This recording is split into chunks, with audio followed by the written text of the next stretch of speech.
Hey everyone, Kyle with Andrew Hilton here. We got a beer tasting coming up Wednesday, September 1st to kick off the fall season, and I think we got something a little fun. We'll be joined by Jesse Heuring from 88 Brewing to walk us through their hoppy beers. Now, of course, there's one that's missing, and that's Hammer, but it's only a 4-beer tasting, sue me. Have a time! We do have 3 of their core beers and their brand new seasonal, the Double Night Gallery. Now, I could have done Hammer Pants, which is available 12 months of the year, but I wanted to do the seasonal because it sounded like more fun. I also wanted to keep more of a theme with the hazy stuff. Now, the Wave Pool isn't strictly speaking a hazy. We'll get into this a little bit, but the Double Night Gallery didn't exactly turn out hazy. But all of them kind of have a little bit of that East Coast influence, a bit.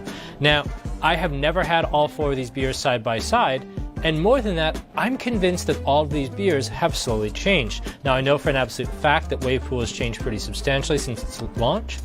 Ring Pop, I went through this period of loving it, then hating it, then loving it again. I think they've changed up the recipe on that as well, and we're going to be asking Jesse about that.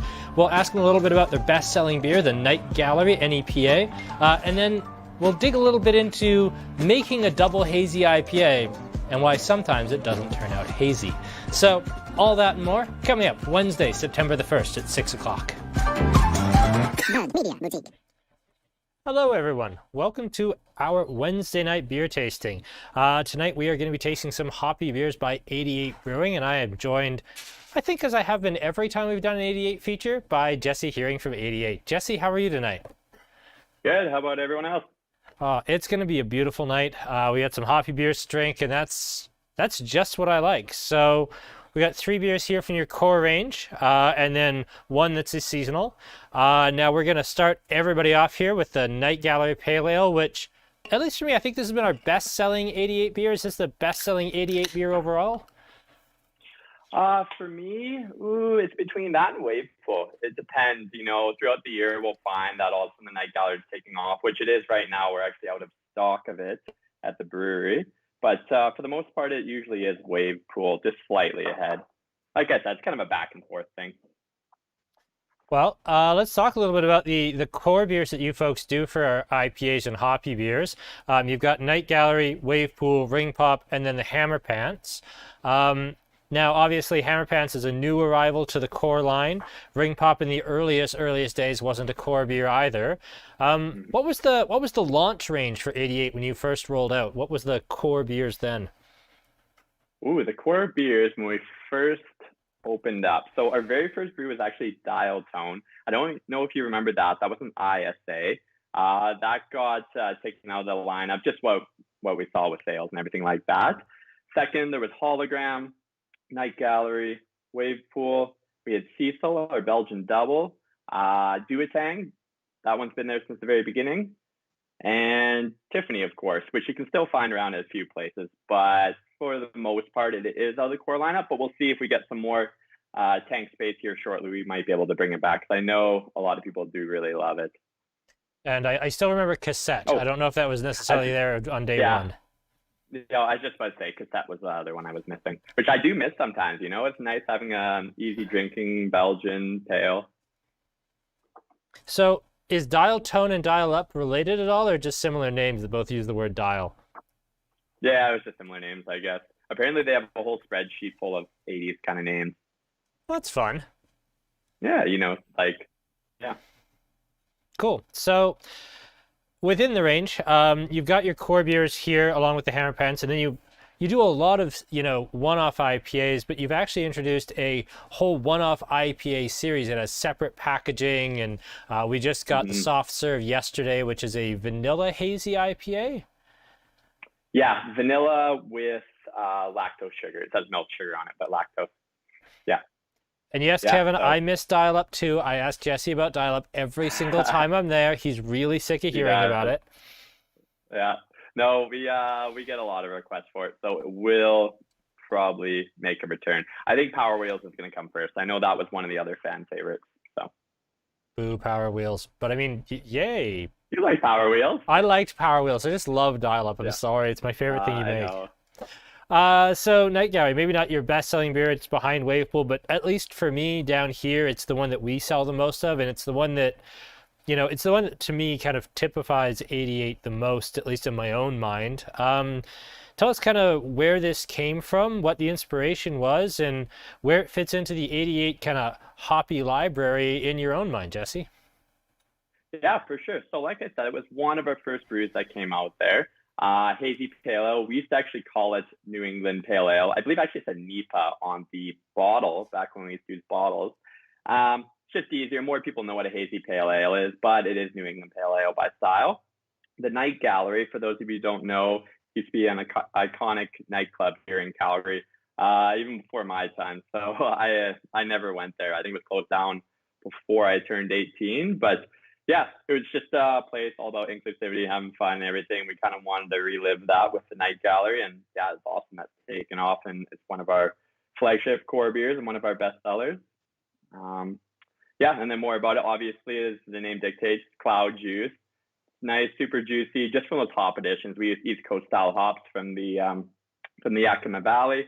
So this one, I believe it has Citra, Simcoe, Equinox is the three of them. I can quickly check, but yeah, those lend to those nice tropical aromas.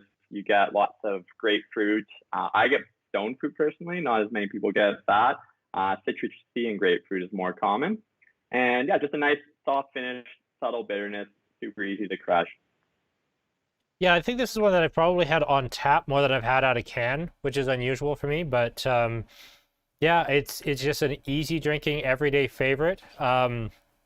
I know at the start of the summer, we did kind of our great New England pale head-to-head thing, and we did this versus Super Saturation versus either Afternoon Delight or Skyrocket versus the Blind Man. I think the Night Gallery is my second favorite. It showed very, very well, though. Yeah. Now, What I was your noticed favorite out of those?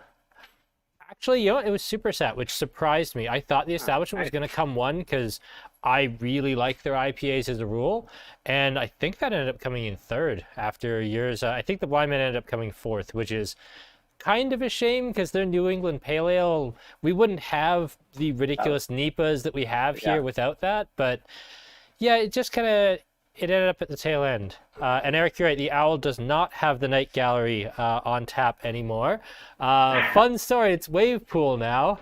As a result of you and I standing in your very under construction warehouse and you basically saying, well, there aren't any Night Gallery kegs. Guess the Owl's getting Wave Pool. And then it sold better, so it never came back. Yeah. But you know what? I'm almost out of Wave Pool kegs again there if you want to give them some Night Galleries. But... Well, you're bringing me 2 more Wave Pools, and I've still got, well, they just took it this morning. So I've got 2 more Wave Pools to the Owl for the next little bit. So we should be all right. Perfect. Okay, good. But yeah, I really respect it. I think it's, to me, your most iconic beer. Now, does this mean we're going to see double Ring Pop and double Wave Pool and double Dial Up at some point? Are we just going to double all of the things? Double Ring Pop, are you crazy? That would be what we'd have to go over 10 on that one. It'd have to be a triple hazy IPA. Oh, come on. The Night Gallery's 5.5 and the double's 8. You're not doubling the alcohol. In that case, Night Gallery would be 11. You could bring that at like 11 on the Ring Pop. It'd be fine. That's tough to do. I think the biggest IPA we've done was maybe 10.5%. Starts to get tough after that. The yeast don't like living at that high of alcohol content. So, what yeast do you guys use? Do you use like yeast 1056 basically, or do you use like your own proprietary yeast strain? Or yeah, I can't remember who we switched to for yeast now, but it is Foggy London for the Night Gallery. Wave Pool is USO5, and then the Ring Pop is Kveik, so that's something a little bit different. It's their only Kveik beer in house. And double Night Gallery, let's see, I just have a little write-up, and there's a lot going on with the double Night Gallery, so I kind of have a write-up in front of me about it. When we get to that one, I'll kind of go over which is coming right in. Also, Sean, I am so disappointed in you that you took a Wednesday night class at 6. That is so disappointing. I'm going to give you so much shit about that. One of our regulars has agreed to teach a 6 o'clock class, which is a great tragedy. 6 o'clock class for not on beer tasting though. No, he's a professor. Mm-hmm. So, I guess is he here right now? Then he just can't join the next week's or something like that. Exactly, he's here now and can't join next week's. Tragically. That is tragic. Otherwise, Yeah, let's jump straight into Double Night Gallery since you brought it up. You Yeah. specifically referenced it on the can as being cloudier, but that might not be quite true. Uh-oh. Let's see what this can looks like. Well, I'm Load gonna up with try a and get lot. a swirl on mine here. Oh, actually, it might just be chill haze, but or we'll give it a second. Mine's pretty Yeah, darn clear.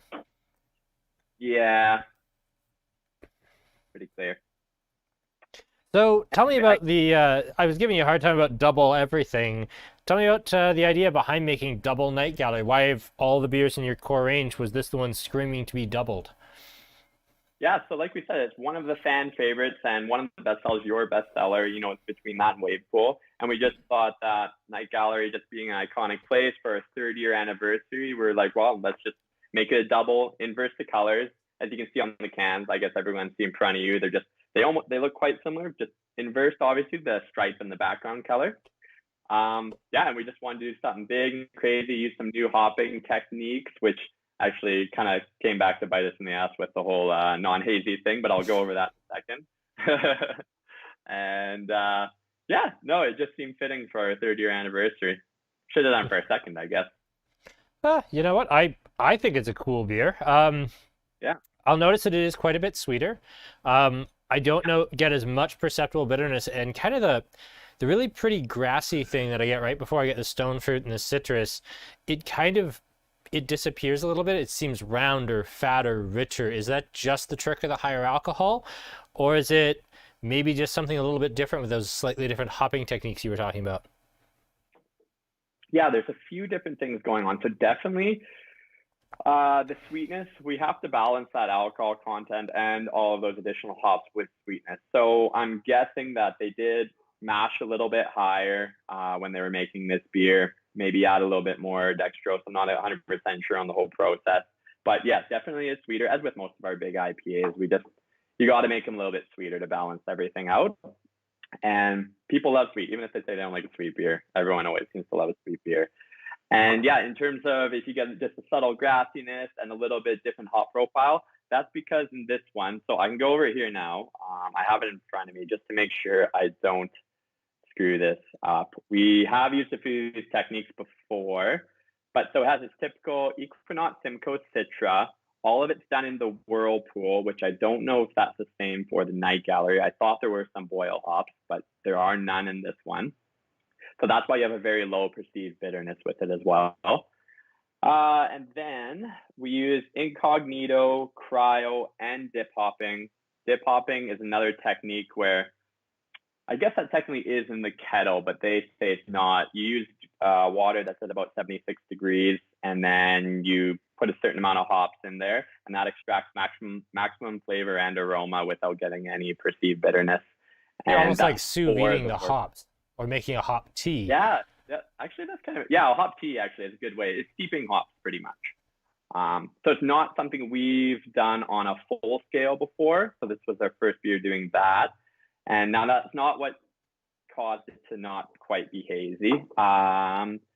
We also used. Well, I'm going to actually dial you back a little bit here. Okay. You said you used 3 different hopping techniques. You also used incognito and cryo. Do you want to talk us through the other 2 as well? Because I'll be honest, I broadly know what cryo is, but incognito hopping, walk me through this, Jesse. I'm really curious. For sure. So the incognito uses CO2 extraction to extract the hop oils from the actual vegetal material of the hop.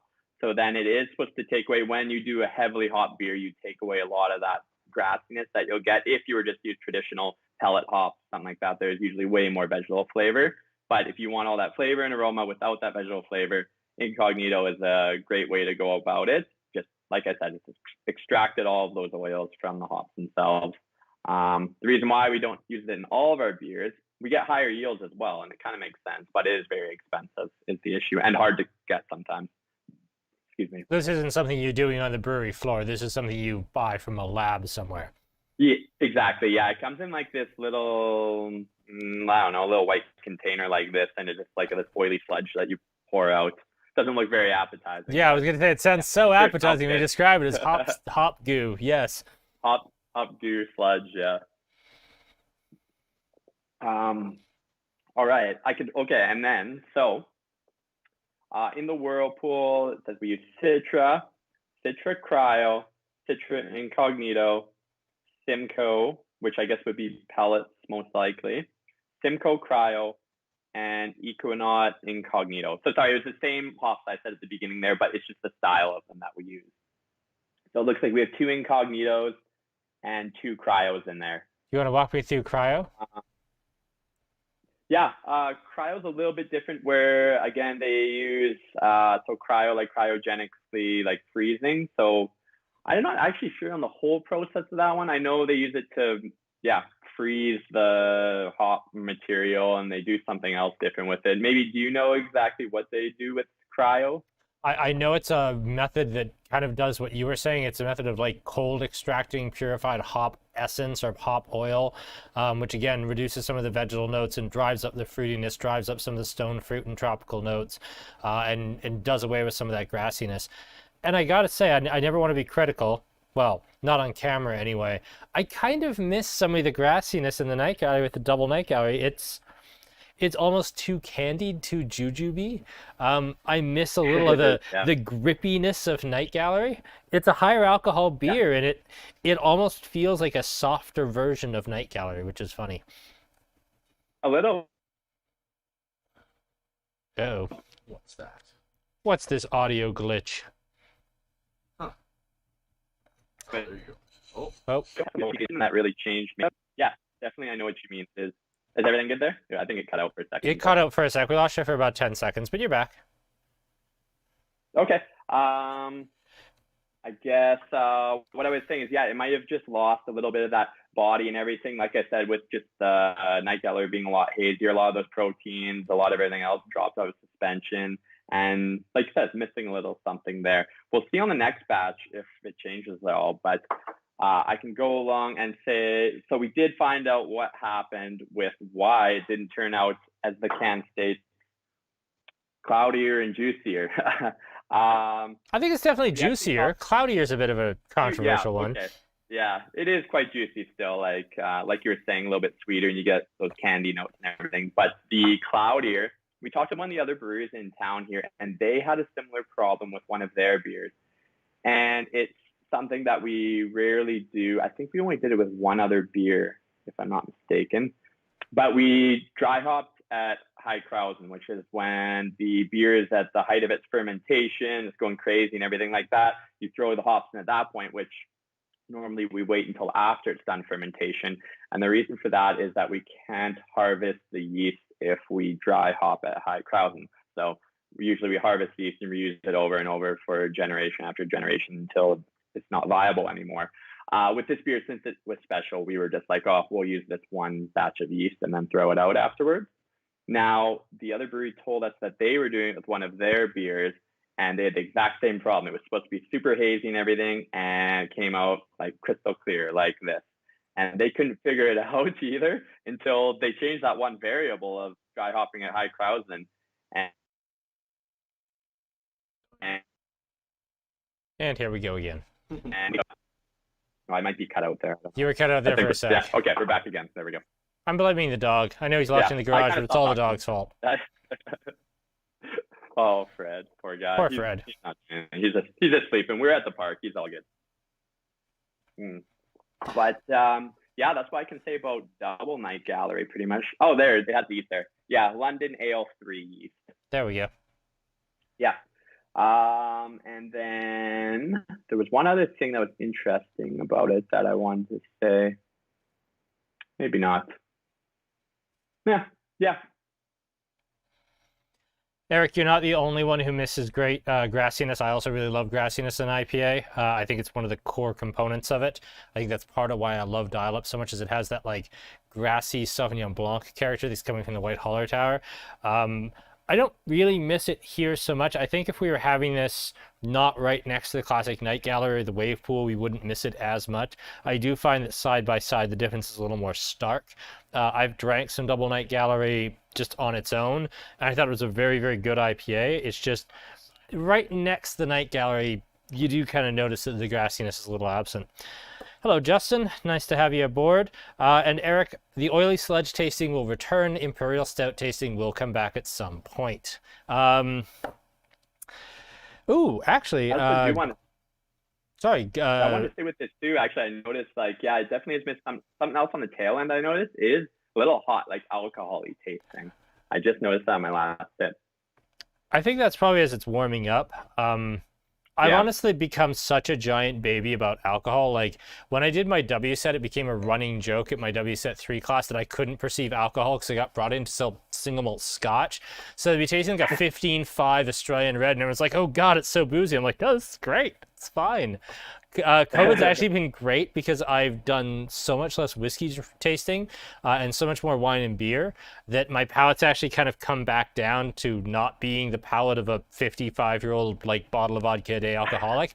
And my palate's actually become relatively normal and I can perceive alcohol again, which has been great. But yeah, I will admit that anything over 7% now, I start picking up that little bit of slickness, that little bit of like a drying thing, cooling thing at the back of the tongue, Exactly. where I never used to with beer. Yeah. No, I just noticed that in the last couple sips there. I mean, it is 8% double IPA, right? But I know we've done some that are a little bit higher percentage, and we can balance out. Again, it's balancing with sweetness and bitterness and everything. So sometimes the small batch you try something and it's like not quite. You change a little bit, right? Whereas something like the Night Gallery has been dialed in for 3 years now and very consistent. So yeah. Eric asks, are you finding variation in haziness from can to can of the Double Night Gallery?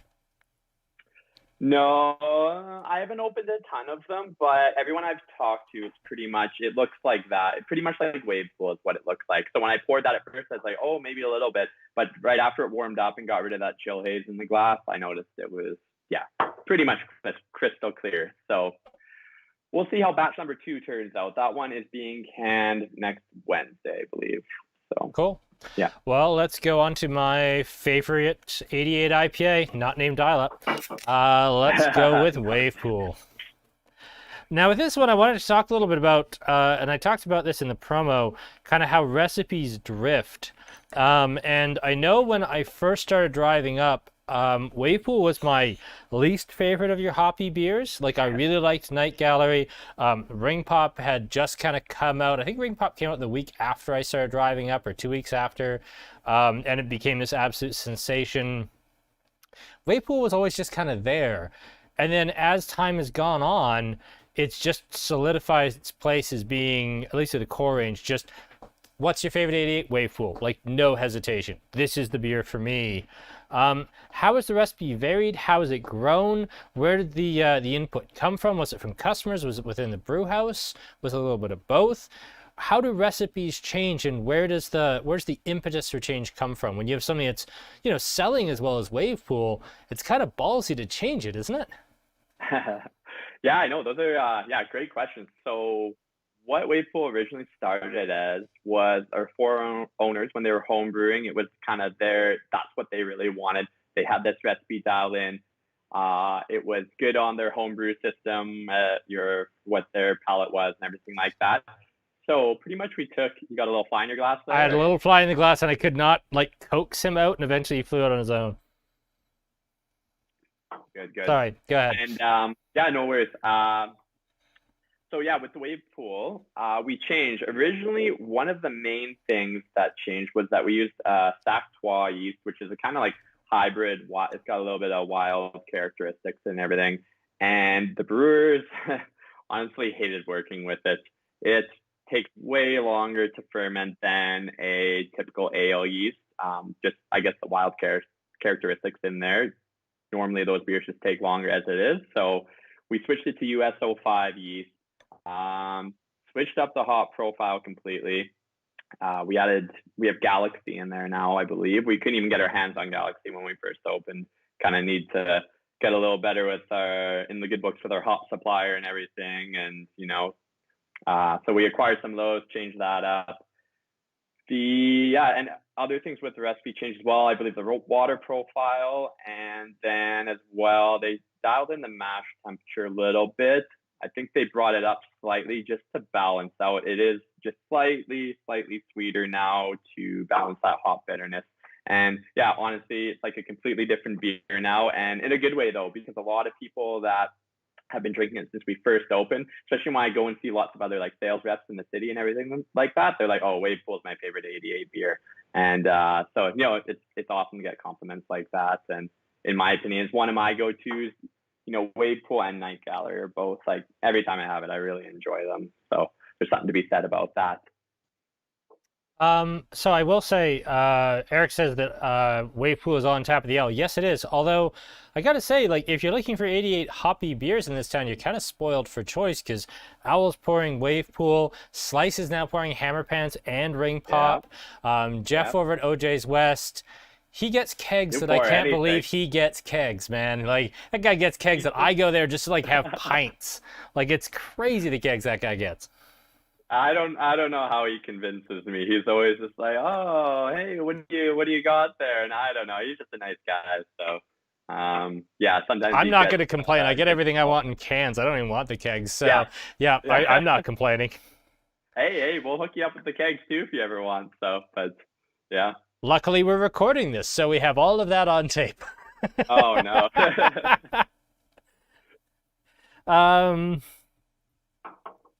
But yeah. So I'm just reading the comments and questions. Eric asks, are Alberta grown hops any closer to being a feasible ingredient?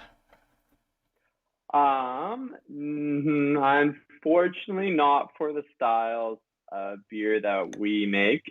For the most part, we just don't really have the right growing conditions here in Alberta. You know, it's the same thing. There's a reason why Alberta isn't known for wine. Hop vines need a similar growing environment that wine grapes do as well. It's winter kill then? Why, the rhizomes. Sorry, the reason that we don't grow wine grapes here is winter kill. It gets too cold and the rootstock dies.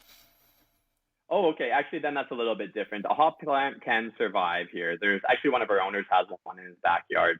But again, just the environment that they grow in, we can't grow those good, nice, juicy hops like the Mosaics and the Citra and Simcoe and, I mean, Galaxy. Those are from Australia. But yeah, we just don't have the right temperament here. The hops that are grown here are better they're more, I believe here it's more bittering hops, just for, you know, your typical English ales.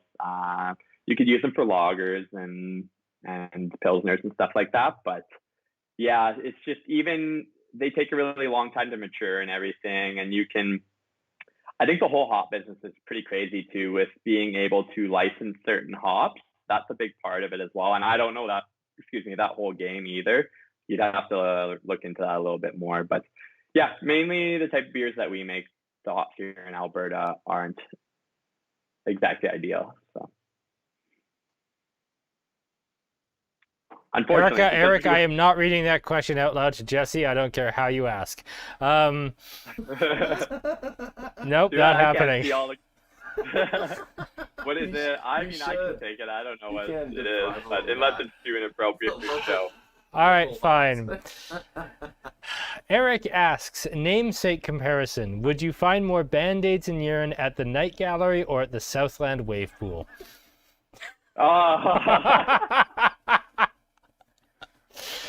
Oh, God, that's gross. The Southland Wave Pool is the only one that still exists, so... Actually, you never know. There's nothing really in the upstairs of where the Night Gallery used to be. There could be some old remnants up there of disgusting times. What's upstairs at 88 now? Because I know that Noble Pie moved out. Is the restaurant upstairs again? Yeah, you bet. We have a mixtape in there now, which is for anyone that comes to Calgary, is a part of the group of like Donna Mack and Fine Arts. And yeah, those guys there, awesome group of people. And they're making craft sandwiches, always coming up with new stuff. Yeah, they're doing from Wednesday to Sunday now. And on Sunday, they do craft bagels as well, like sourdough and then special cream cheeses and stuff like that. And yeah, it's super good. So next time, Wednesday to Sunday, eh? You're killing me. Sunday, yeah. I'm just going to keep having lunch at Little Empire then, aren't I? I think we want to get them, once they get them, it's kind of an employee problem right now, just finding help right now is a little tough in Calgary, so they're waiting. Us too. We hired two people this afternoon. Yep. Oh really? Wow. Yep. Amazing. Yep. But yeah, once they get some more help there at Mixtape, then we're hoping pretty much full time whenever the brewery is open. So Tuesday to Sunday. even for lunch hours. We want to bring that lunch crowd from around the industrial area. Cool. Then we'll get your Got some questions. Not sure if you'll be able to answer some of these. Some of them are fairly specific about hops. Ironic that we have such good bittering hops here and nobody makes ESBs in Alberta. You ever thought about going that angle? I mean, we did category 12 last week and everybody loved that pivotal ESB. Interesting you asked that. I know the one time we made one ESB ever on the small batch system.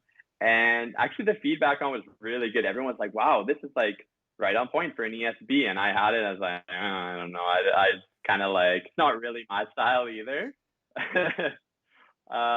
It's a perfect fall-time beer. Just name it anti-pumpkin spice. It's what we're doing instead of a pumpkin spice beer. You're welcome. I love it. Anti-pumpkin spice. I heard someone's coming out with, I think it's Phillips or someone's coming out with a sour pumpkin beer. So that should be interesting. I've had a couple of sour pumpkins. Somebody, really? Yeah, there was a brewery. Oh, this is way back in my rapier days. Somebody made a sour pumpkin called Ichabod, and I cannot for the life of me remember who the brewery was, but it was absolutely out of this world. And this is 10 years ago, but it was really? Maybe Southampton Brewery. I can't remember. And yes, Eric, 88 does need an ESB. I agree, but we're working on it. This is the first step. ESBs would be good if we had.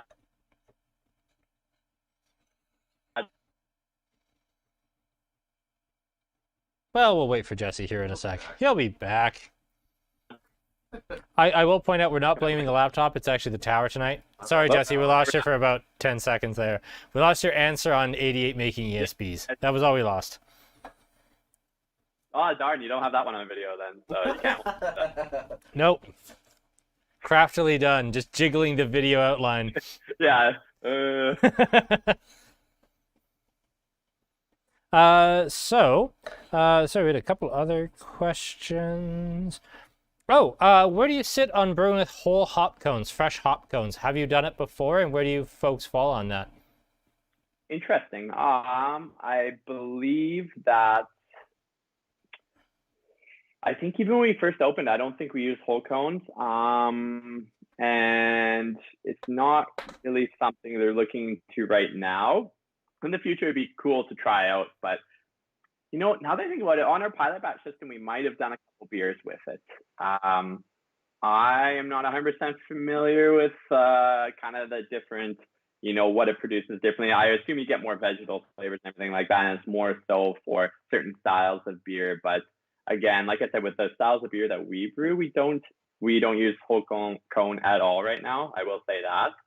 But yeah, in the future, when we can finally like catch up on all our other beers and breathe for a little bit and try some new stuff, I could definitely see us doing something like that. And yeah, I guess you really are playing catch up, because just like everyone else, it's the crazy, let's add a whole second side to our brewery. I mean, cabins piping their beer over Confluence into the second bay. You know, establishment's been under construction with that whole second half since I've gotten to know them seemingly. You've taken the bold step of building your other facility across the alley and down the way. Yeah. How's that been? It's good, but all our production staff is always like complaining that they want a golf cart to go back and forth. So we actually tricked them the other day. There was a golf cart sitting on the front street in the back of a trailer, and then our brewer took a picture of it. He's like, look guys, our golf cart showed up, and he tricked everyone in the brewery. Everyone was seriously like, yes, we finally got a golf cart to go back and forth. And for anyone, obviously Kyle's seen it, but anyone else, it's not that far. It takes me about 30 seconds to walk over there. But so over there is where all of our storage, pallet racking, our new cold rooms over there, all our offices are going to be over there. And so, yes, definitely is a bold step. We had to do it out of necessity, though, that our neighbors didn't exactly want to move right away. And in terms of like what Cabin's doing is piping over, I can't say 100% for sure yet, but we will most likely be doing the same thing come in the coming months. So, yeah, That's super cool. Two bays down from us. We would love to have the bay beside us, but they won't leave for at least another couple of years. I was gonna say, like, you're gonna pipe it across the alley like this weird sky hook of beer that just like comes over the whole lot. Cool. That would be super cool. Actually, I know of a brewery that did a very ambitious one. I'm surprised they did it too, but they went, underneath their parking lot, and it would have been a distance of about, it's probably 20 meters at least. They went under pavement and everything and piped just out of necessity. They had to. So yeah. Bruges has a famous beer pipeline for the same thing. Like they built their bottling facility across the street or something, and they ran their own beer pipeline, something like 50 yards or something. Oh, that's pretty cool. Ours will be, I guess it would be the width of our current base. So that would be like maybe 10 meters or so. We're going to go up, over, come back in. We're going to move all of our bright tanks and the canning machine over to there. So this be a packaging area. Keep all our empty cans, have our machine there. And then once we move our bottle of the machine, I guess a lot of people haven't seen our brewery, but we'll be able to add a bunch of fermenters where our bottling machine was before. Cool. And yes, Craig, we do need to get onto promo corner. So we'll quickly do promo corner before we get to ring pop. So promo corner, for those of you who were with us 2 beer tastings ago, we did fruit beer, and we talked about the fact that, I whined about the fact that all of the fruit beers now are all sours, and there's no old-fashioned fruit beers that were just like good old-fashioned ales and lagers that, weren't sours that used fruit. Apparently, other people feel the same way, because we're going to do exactly what we did 3 weeks ago, but in the reverse. So 3 weeks ago, we had 4 fruit beers, one of which was not a sour. The rest were all sours. This time, we're going to do the opposite. We're going to do 1 sour and the rest not sours. Now, from Annex and Establishment, they did a Neighbor Day brew. It's a Tamarind Goza, so a tamarind salted sour called Separate Together. So that is our token sour. And as the sharp-eyed among you may have pointed out, yes, Labor Party, I think my favorite Annex seasonal, except for, Original Echoes, which every time I bring it up at Annex, I get quietly, politely, shuffled off to the corner if we had much better selling IPAs. But everybody liked Labor Party, which is their Blood Orange Pineapple Pale. This stuff rules. From Cabin, we have Yo, which is their, oh god, this one's a mouthful. It's their salted dragon fruit wheat ale with amateur and lemon. So yes, a wheat ale with fruit. And then, the revelation that was last week with Category 12 and how goddamn good they are. Also, speaking of Category 12, we went to reorder that Vanilla Raspberry Sour. A new sour showed up when we reordered it. I forget what it is exactly. But also in their seasonal series, they have a Stone Fruit Saison. So rather than just being all sours all the time, we have a sour, we have a pale ale, we have a wheat, and we have a Belgian style, all fruited. So it's kind of like our fruit ale tasting a couple of weeks ago, just flipped on its head. So that's next week. All super cool breweries.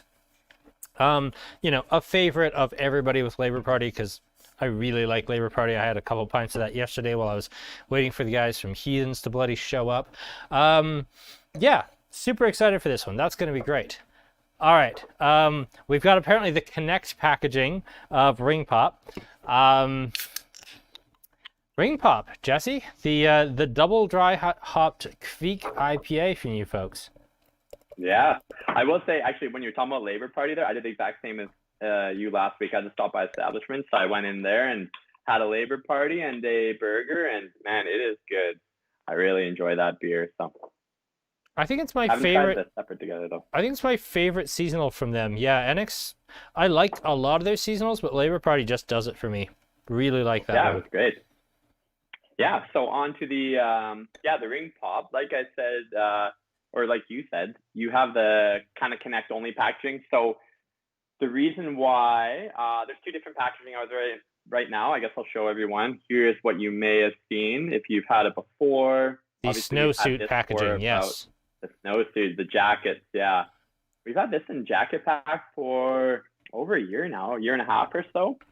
But what happened is it graduated to the core lineup. So now it gets the ribbon jackets that everyone else has, or not the ribbon jackets, but the ribbon packs. And yeah, it looks super cool. So what it started out as, what it actually still is, it hasn't changed much since we first brewed it. It's, we call it a double dry hop hazy IPA. And we don't say it on there, but it is made with a Kveik yeast. So what that is a Norwegian strain of yeast. It's hot and fast fermenting, super fast fermenting. You can get it fully fermented within a matter of days. We do leave ours a little bit longer just because it will throw off some weird volatile compounds and everything if you just let it rip. And yeah, it does have those lots of notes of pineapple, tropical, just delicious overall. And what we do with ours is add the hop is Barber Rouge. And it's the only beer that we use a Barber Rouge in. And when I really get off, I tell a lot of people this, I don't know if everyone gets it, but it's red berry. And in particular, if you're kind of thinking from like a candy perspective, whatever, it tastes like Swedish berries a little bit. That's what I get at least. So it's a little, you know. I was going to say cranberry, actually. Yeah. Oh, really? Cranberry? Yeah. Like, and not fresh cranberries, like the cranberry ginger ale you get at Christmas. Oh, cranberry ginger. Is that not a full year thing? Not unless I'm very, very old, I still associate that as being a Christmas thing, but Has cranberry ginger ale been around for a long time? I thought yeah, that it was always at Christmas, yeah. Oh, cool. No, I didn't know that at all, but yeah, so it is quite a bit different tasting. This one's definitely sweeter as well, which with a lot of Kveik beers, they are a little bit sweeter as well. Just, yeah, the way the yeast works and everything, what it metabolizes and so on and so forth. But yeah, those are the two unique characteristics with this one for sure, is the yeast strain and the hop that we used in it as well. So is this going to become this packaging from now on, now that it's officially a core beer? Yeah, exactly. We're just using up the last of our jacket labels right now. So will the jacket label continue for things like dial-up and things like the Good Morning and other things we've seen? I'm trying to think of what else we've seen in the jacket. I'm coming up with just dial-up and Good Morning, but what else has come in that? We did. So we used to make jacket 4-packs actually when we had 4 of them available. There is a few. There was No Bake, our Nanaimo Bar Stout. I do remember that, yes. Yeah. We had Warp Whistle, which was our Yes. Honey Hazy IPA, which is actually making a return here in a bit. So you'll see Cool. that again. And we had, let's see, Dial Up you mentioned already. And then Good Morning. I don't believe there were any others in the jacket pack. So after that, we switched to, I think we have 4 or 5 different jackets, and then we switched to the pants for hammer pants. Kevin comments that he needs more Good Morning. His morning meeting season is starting again. And I've had more than a few people ask about Good Morning, because that's a popular one. When are we getting Good Morning back? When are we going to see the return of the Vietnamese coffee stout? Yeah, another awesome question, because we were literally just talking about this yesterday, I believe, in our meeting. And it was kind of like, oh, what do we bring back for the winter? Good Morning, this and that. And we do have a single batch of it coming out, just so you guys know, which will be, I think, keg only, but maybe a few cans. We'll see. And yes, it will come back. I think it's going to kind of be a winter seasonal from now on, because it has, like you said, that kind of cult following. A lot of people are always asking for it. They love it. It is a great beer, pretty unique, especially in the tap room when you get it. For those of you who have been in the tap room, we will take sweetened condensed milk and put it in the glass before we pour the beer into it, just like a Vietnamese coffee. So yeah, I think definitely we'll bring it back, even though we're kind of like, oh, I don't know what the popularity of this is. But no, from the amount of feedback that we get, we'll probably keep making year after year. And you never know, maybe when we have enough tank space, it'll make its way into a ribbon label. So yeah. That'd be pretty sweet. Yeah. So I have a really interesting one. Maybe the best question we've had in like 6 months. John asks, he's a U of L alum who's on the national bobsled team that apparently is being supported by an 88 special release sometime in September. Apparently there's been a lot of like super secretive stuff about this. Do you have anything you can tell us about this special release? The only thing I can tell you is I've had it because it's in cans already, but you won't see it for a while. So no, that's cool that we have a bobsledder on the watching right now there. Yeah, he's obviously noticed that a bunch of the Olympians have been by the brewery and everything, the ones based out of Calgary at least, because I think the ones that have showed up are on the he obviously knows them because they're on the 4-person bobsled team, I think, are the ones we're doing the collab with. And I don't think I'm allowed to say exactly what it is. So you have to wait until the 3rd or 4th week of September, and then we'll be getting some down to Kyle and Lethbridge. So. Sweet. Lorena, do you sell growlers at the brewery? Yeah, you bet. Yep, we sell growlers there. I believe we should have some in stock right now and everything, and we're doing the fills. It's all good to go. You don't need to buy a new one or anything like that. And if You'll you bring your fill- own in, then we'll just sanitize it. Perfect. So you don't have to bring your 88 branded growler. I can bring my weird Russian River Brewing Company growlers, and you'll fill them anyway. Oh, man, a lot of people thought that they wouldn't give them up though when we were doing the growler exchange program. I mean, I wouldn't either if someone brought in if I had a Russian River growler. But yeah, we don't have to do the exchange anymore. We just sanitize and stuff. Cool. Thank you so much, Jesse. This was so much fun. Yeah. Do you want to talk anything about Pen Pal or Soft Serve, the kind of new limited release 88 hoppy beers that had just hit hit our shelves this morning because I got back very late last night. Do you want to talk a little bit about late with Heathens or what? Had a few pints? No, it would be more that he showed up 35 minutes after our appointment. But let's not dwell. Oh, okay. Well, I won't throw him under the bus or anything. It's all good. You know what? I don't care. He makes the best gluten-free beer by far that we can ever get our hands on. I'd love to do like a brewery feature with him if I could get this beer just cheap enough that we at least break even on it. But gluten-free beer is really expensive to make. He's worth the extra effort. He's worth driving up for. He has like another day job. The brewery's kind of his second gig. He's a super busy guy. I appreciate that he sells to me at all. But yeah, I got back very late last night. Because, yeah, he was not exactly on time for our 4 o'clock meetup. Oh, it's all good. I imagine he's busy. I think it's crazy, too, that he still has another, like, full or part-time job or whatever it is. Because, yeah, whenever anyone asks me about gluten-free beer, I always tell them, oh, Heathens, they're the one around the city that does the gluten-free, and it's the best out there right now. So, yeah, that's crazy. He's still, like, he hasn't been doing it, like, full-time. Well, he probably does both jobs full-time. I mean, I think he's one of those people who has 2 full-time jobs. One's his passion projects, one's that pays the bill. But I'll say, like, we sell Glutenberg, we sell all the other ones, and it's like, if I run out of Heathens, like, people are ready to riot. I get, like, angry notes on my desk from the staff because they're so sick of hearing about it. It's just, like, a piece of foolscap with, like, Heathens written across it in, like, block letters, like, triple underlined because the staff are so sick of hearing people, like, yell that we're out of Heathens.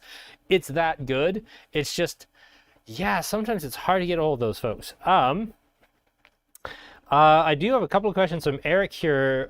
First one for you. Could you break down Ring Pop a little more? Like, is Kveik the big variable of change here versus Night Gallery versus Wave Pool? Where do you, like, what's the big variable here? Is it the yeast? Or is it the extra dry hopping? No, yeah, it's definitely the yeast. That is the biggest variable. It's our only beer that uses that yeast. We don't use Kveik in any other. And it definitely gives it, so it throws off those pineapple flavors, very tropical, a little bit sweeter, pineapple. That's what differentiates the most, as well as definitely that Barber Rouge hop does lend to the red berry notes with it as well. But other than that, it is a pretty typical double IPA base malt. So it's nothing, actually, no. Sorry, that's single. It's only 7.2 in there. It's only 7.2. I wasn't going to call you out on it, but we're not calling 7.2 double IPAs yet. 8 skating on the line, Jesse. Like, oh, someone's going to call me out. It would have been me, probably. Yeah, it's at 7.5 that it goes to double, I believe, right? For technical terms? These days. But I mean, Red Racer, when it launched, was 7.5. Yeah. Well, that's... I don't know. But that's old school IPA. Yeah, that's back in the bad old days. Ish. But the pretty much just the yeast and the Barber Rouge hop, I'd say, is the main differentiator for that one. Eric asks, how are gluten-free beer sales? As long as it's Heathens, really good. Hearing about struggles in the world of gluten-free food sourcing, I don't really know. I do know that when I was at Heathens, they were basically out of beer. Like, they had their new milkshake IPA, which I haven't had yet. None of these, by the way, are on the shelf because I don't have an invoice from Heathens yet. But they're cherry sour, they're Asgard's Ale, they're peanut butter stout, and they had a brand new mango milkshake IPA. None of which are on the shelf yet, just because I haven't been invoiced yet. so I can't actually sell them under AGLC rules, and also because I don't have prices or barcodes. Yeah, our gluten-free sales, as long as they're heathens, are way better than you would think, or I thought a year ago before I started dealing with them. They're crazy good. Overall, I don't know. I mean, low alcohol is a really strong category for us. Maybe gluten-free is growing in general, but I just know if it says heathens, people buy it like it's going out of style. If it doesn't say heathens, I'm in the fridge checking expiration dates to make sure it hasn't got bad sitting there. Like it really is two worlds for us. That's awesome to hear they're doing so well. I mean, it's great gluten-free beer and everything. And what's the one? I think a lot of people really like is it peanut butter stout? That's the one that's the one I genuinely couldn't tell you it was gluten-free. It tastes like the best peanut butter stout I've ever had, with barley, with gluten, without. It doesn't matter. It's just a fantastic peanut butter beer. Awesome. That's great to hear they're doing that. But did you want to, actually we went kind of off on a tangent there. You were asking about pen pal and saucer. Did you want to go over that still? Do you have time? Or, let's quickly run through those, because we're not at the hour yet. I'm not at the point where I'm making apologies to our viewers yet. So we've already had one person thank us for doing it and duck out, but that's all right. We've got a little more time. So the two that I just got down to Kyle there are our pen pal. I'll go over that one first. That's our Sled Island collab. For anyone who's doesn't come up to Calgary, doesn't know what that is, really, it's kind of like the indie music festival that's going on for years and years, and used to be one of our other breweries in town that sponsored it, but luckily they've decided this year they wanted to go with the local, they were a local brewery, but one of the newer craft breweries in town. So yeah, we got that, and we brewed this collab beer with them, and it turned out awesome. It was a guava hazy pale with sea salt added in there. And I think the brewers did a really awesome job with this one. They really nailed the guava ratios, because I've had some guava beers before that they just really overdo on the guava. And you know what? Actually, we did it before with a beer as well. It was a guava beer, and I think it was a little bit too much. And you kind of got the bitterness from the pith of the fruit. And but yeah, on this one, did a really good job. Nice and well balanced. A little bit of salt on the end to round everything out. But overall, like you said, great reviews from all the staff and everyone around town. So I'm really happy. I'll jump in on that. I really liked the Pen Pal. That was super good. I haven't had soft serve yet, but I really like Pen Pal. Yeah, awesome. There we go. Another great review of it. So, and then the second small batch release that we just canned again, that was yesterday. No, it would have been Monday because it sat for a day. And that's soft serve. So it's in the small batch style cans, IPA. It is, like we were saying earlier when we first started here, vanilla, and we it said milk sugar on the can, which we've never used that term before. It's just lactose sugar, which is an unfermentable sugar, so it lends to sweetness. The yeast aren't able to metabolize that and turn it into alcohol. So when you add that lactose sugar, it always sweetens up a beer. So obviously, as the name dictates, soft serve, we were going for soft serve ice cream with the vanilla and the lactose sugar. And yeah, that one, I would say it's, very good, very unique. I could probably only drink like one of them or so, or at least one a night or whatever. Save a four pack for over the week. It is quite a bit, but they didn't overdo it on the vanilla or anything. I know there's some people that may not like vanilla too much or just like a little bit of it. And I'm kind of the same way. Sometimes you'll get one of those beers where either they maybe don't use, I guess there's vanilla extract and regular vanilla are kind of the same thing anyway, but they just overdo it with the vanilla. It tastes very artificial, kind of tasting and very weird, but just got that subtle vanilla flavor. And then with the lactose sugar, it also lends to a bit of a creamier body as well and brings that sweetness up. So yeah, I think they did a great job with it. And actually the second batch of it turned out even a little bit better than the first batch. So you've got the better batch of it there.